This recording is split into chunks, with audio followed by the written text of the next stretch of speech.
Hello, and welcome back to the series. My name's FreyoticFlow, and this is episode 13. I've been trying to start a massive terraforming project for a few episodes now, and it's gonna be amazing. However, that's not what we're working on today. Today we're building a classic ender so we can repair our equipment much faster moving forward. First things first though, I think it's time we officially welcome the newest resident of our base, this gal right behind me. Okay, I'm pretty sure most of my villagers sell name tags. There it is. Now, what should I name this one? Let's see, I can think of a few different names. How about Louisa? Let's see, how do you spell that? No. That looks right. She should be right around the corner as usual, but let's make sure not to look at her too closely. And there you are. Welcome to the base.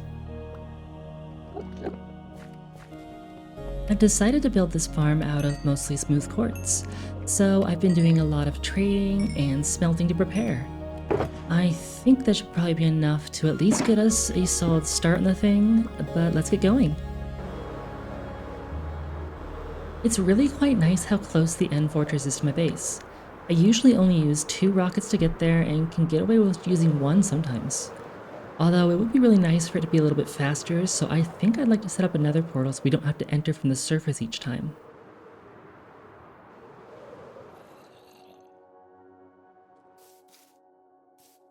And I just realized that I don't have my ender chest on me. Nothing in the chest, so I guess back to the base we go. I'm not exactly sure how much obsidian I have in my ender chest, so let's grab a little bit while we're here. I think I had a spot over here I was already digging out.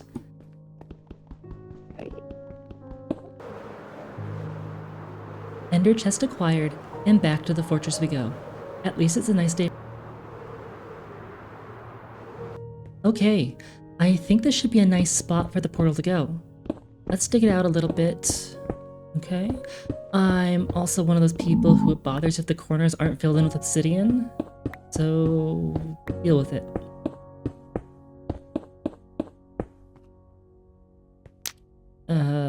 It's not lighting. What am I missing? No.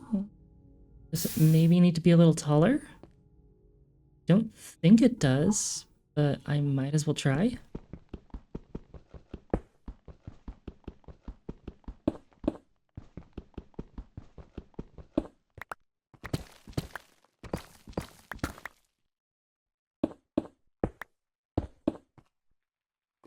And still no. Maybe I'll try moving some of the blocks around it.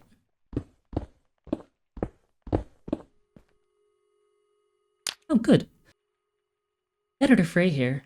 It was only when editing this clip that I noticed that the only thing stopping the portal from being lit was the button next to the door. Anyway.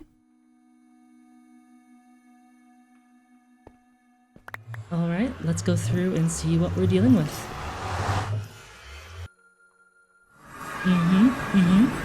Nope. This doesn't seem like a today problem.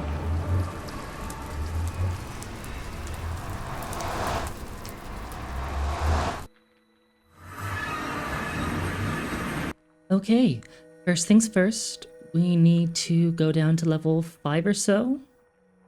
I always hate doing this. Slow and steady.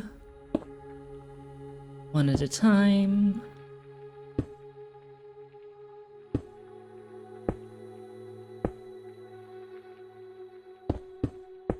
Alright, rough platform is built, and now to start the long bridge out to the farm location.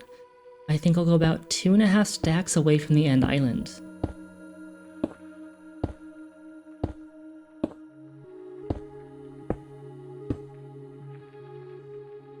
Of course, I didn't make these non-spawnable blocks.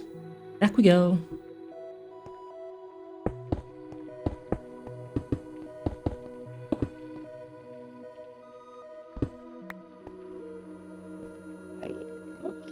These Endermen are making this take forever.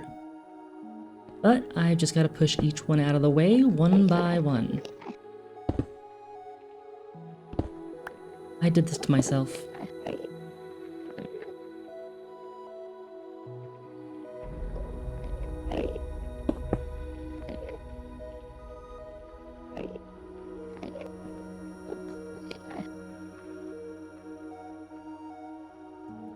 There goes the last one, and we are just about at the end. Now to go back a few more times, make this just a little bit safer. One of the things I've been wanting to add to this Ender is a 3x3 piston door at the bottom so there isn't an endless pile of ender pearls just sitting in the farm. I haven't actually done this before, but it seems like an easy enough setup. Essentially, there will be slime and honey blocks under the platform the Endermen fall on, which will be dropped down and pulled to the side using sticky pistons. I'm sure there's a better way to explain all of this, but this is the best I can do with my limited redstone knowledge.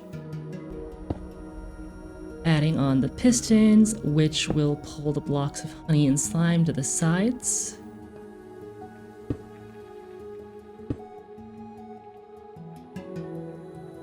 Okay, and now the ones that will actually pull them down. 1 and 2. Let's throw in a little redstone to connect everything up. And we should be good to go.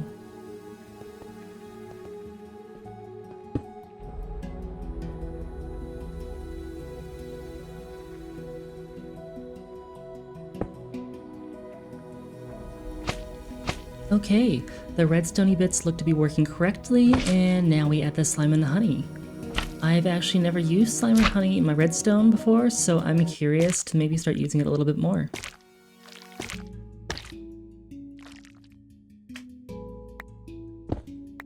I've added in the mechanism to open and close the piston door, and now I just need to cover up the redstone and make things look a little bit prettier.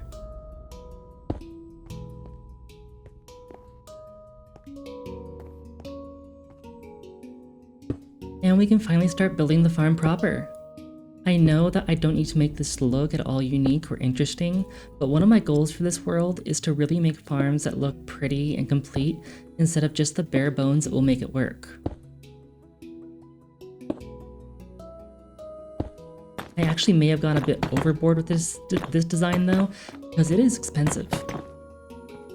Okay, I've decided to move the on-off switch a little farther back, and that I wanted to make it a little bit more hidden, so I need to make a few adjustments. This should be pretty simple, just gotta shift a bunch of blocks around.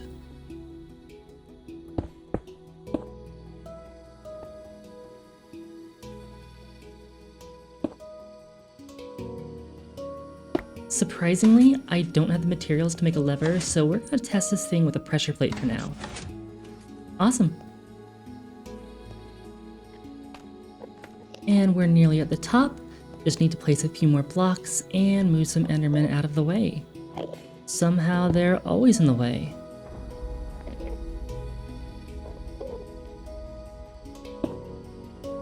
It might be easier if I just knock them off now before finishing placing the blocks.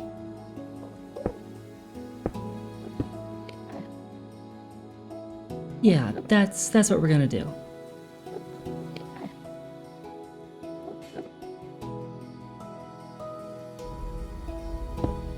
And we are finally at the top, and I can now begin to make the spawn platform.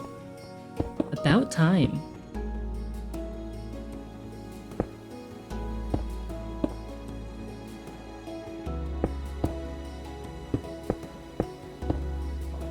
I'm really glad that I've learned how to use the mini HUD because it makes building large circles so much easier.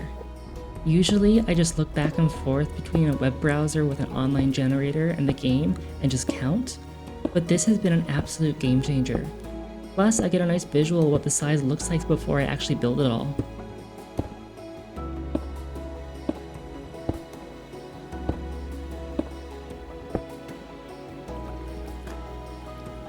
Ran out of materials, so time for a little more villager trading. Fortunately, I'm not terribly far from being done, so it shouldn't be too annoying to do all this trading. I think I also forgot to grab a few materials in the first place, so I might as well grab them while I'm here. And I forgot to grab everything. I realized that I needed trapdoors and that I wanted those trapdoors to be copper. Now I just need to remember where I put my copper.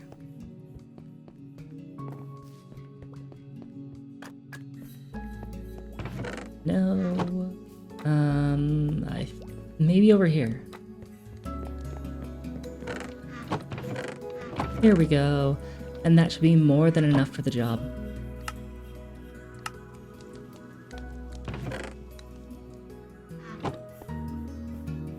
Adding in the trap doors now, which should trick the Enderman into just running into the trap.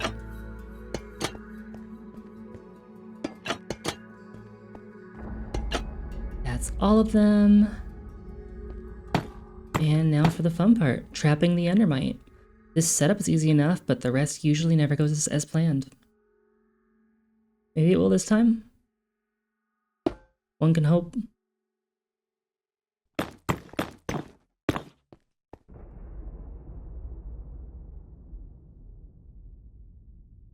Now we need to secure a few ender pearls. I used to always just trap them in boats until I realized that this method is way faster during this type of build.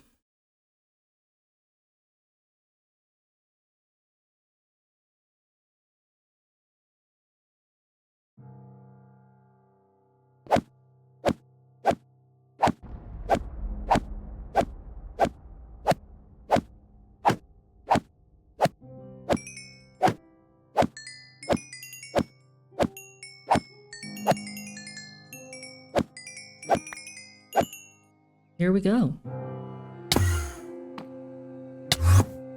Oh, already. Okay, let's name this little fella, and into the minecart you go.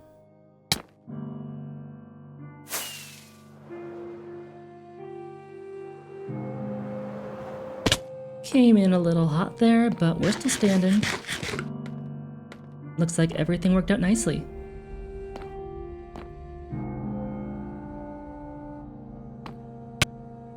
Let's get this thing cleaned up a bit, and we should start seeing Endermen lose their minds over this thing shortly. Alright, looks like it's working well.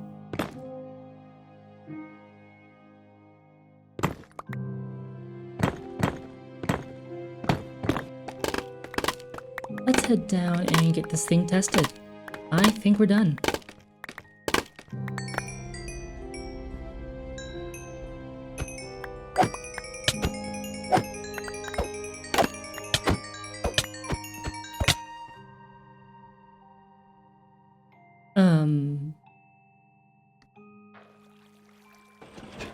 That didn't go well.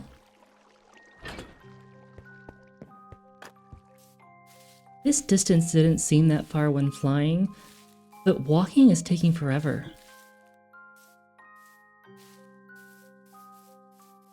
Almost there, just need to make it through this last little bit without dying. And I can't sprint anymore. I should have grabbed food before I left.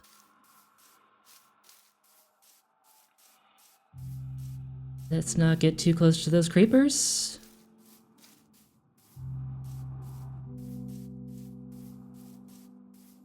Oh, I'd forgotten how much skeletons hurt when you don't have armor on.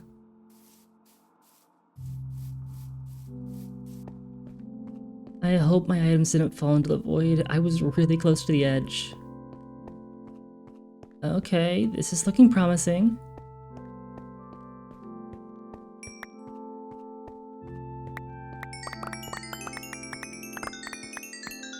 That feels like everything. Alright, so I lost my axe, but I think that was it. I got my wings, armor, and the works back, so not the end of things. I think I'll make this platform a little bit safer though.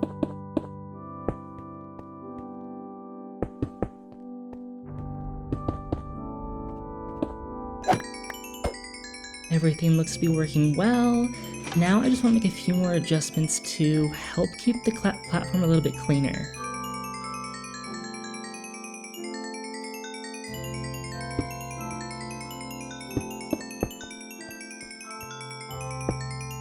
And I think that should do the trick.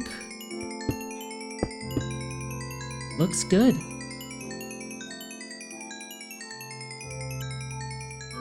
So, Ender built, and I think we're finally ready to finish building the Wither Skeleton Farm. We are slowly working our way back to the terraforming project on the main base. We'll get to it soon, I think. Anyway, thanks for watching, like and subscribe for more. Bye!